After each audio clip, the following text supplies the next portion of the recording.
So I'm here with an update on the case of missing 7-month-old Emmanuel Haro. Today, for the first time, we are going to be hearing from the father, Jake Haro's attorney. For those of you all that don't know what I'm talking about, Emmanuel is a 7-month-old baby who was abducted from a local Big Five in Yucapa, California. Allegedly, the family was in the area that day for a ball practice whenever they realized one of the children needed a mouth guard. The mother, Rebecca, took Emmanuel over to a local Big Five sporting goods center to get a mouth guard. While she was there, she realized the baby needed his diaper changed. She began changing his diaper. When she was tapped on the shoulder, she heard someone say, "Hola." She described it as a male voice, and she was then knocked unconscious. When she came back to, she realized the baby was gone. But we are also finding out that the father, Jake, has prior convictions from 2018 for willful child cruelty, and that he's also facing a probation violation hearing soon. But anyways, let's get on with the clip. Stopped cooperating with investigators, and Mario Ramirez is live with the latest developments there. Mario. This morning, I spoke exclusively with the attorney for Emmanuel's father, who tells a different story, saying the couple's been working with investigators, turning over phones, laptops, and passwords, all connected to the desperate search of their baby, who's been missing for nearly a week now. Seems law enforcement is doing anything to find this child.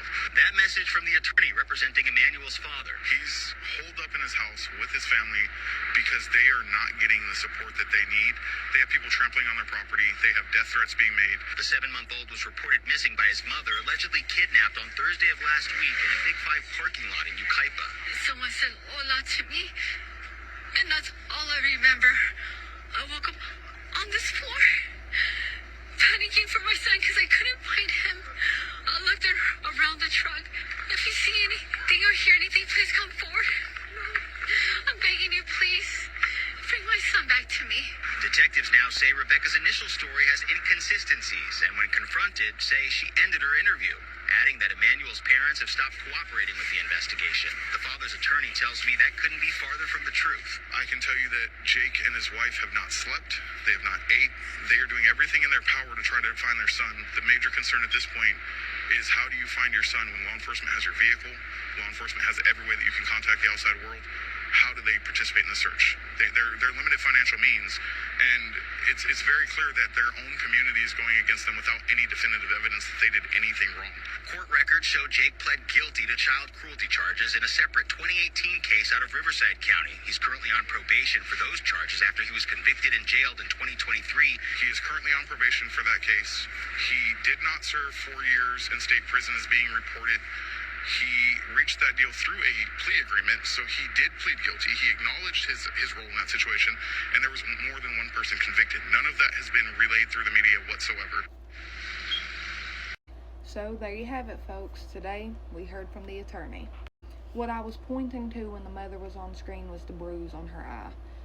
There's something really suspicious about that. She claims that it came from the attack, but there has been reports made that she had that bruise up to a week prior to this happening. As a DV victim myself, I also noticed that the bruising did look like it was in later stages of healing. Cadaver dogs were also brought inside of the family's home where traces of blood was found. It has not been made clear whose blood or the amount of blood, but investigators say that they are still investigating that. I posted a video yesterday telling you guys about my theory on the whole situation. I hope I'm wrong, but I'm fearful that this was a DV situation gone wrong.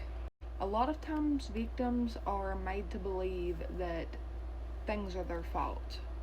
Or if she is a victim, there's always the possibility that she is terrified and, being threatened to be silent. Another thing I've wondered about is the fact that there's a lot of people that were at that ball practice that day that stated that they did not see the baby present. Is it possible that the baby was never there and that she was just carrying around an infant car seat to give the illusion of the baby being there with her?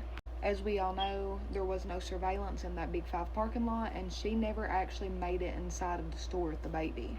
And given the dad's history of violence, I feel like what I'm saying is a good possibility. The family also claims that, they've had people trampling their property, that people have been threatening them, and I would like to ask you guys to please refrain from doing that. because the possibility that their story is true is still there. Because I would never want to experience having a child go missing and be begging for help and have the community, law enforcement, and just everyone pointing fingers at me, giving no support.